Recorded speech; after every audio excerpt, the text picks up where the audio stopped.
How to fix Venmo location services error for transfers. If you're trying to make a transfer on Venmo and it says location services error, first of all, you have to make sure you're not using any sort of VPN, proxy, or any sort of custom DNS settings that is changing the IP address of your network. So once you have that thing in mind, second thing you want to allow is the location access for the Venmo app.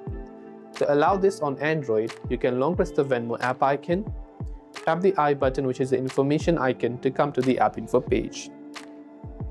Then from here, go to permissions and select the option called location and simply select allow while using the app. This will allow the Venmo app have access to your location.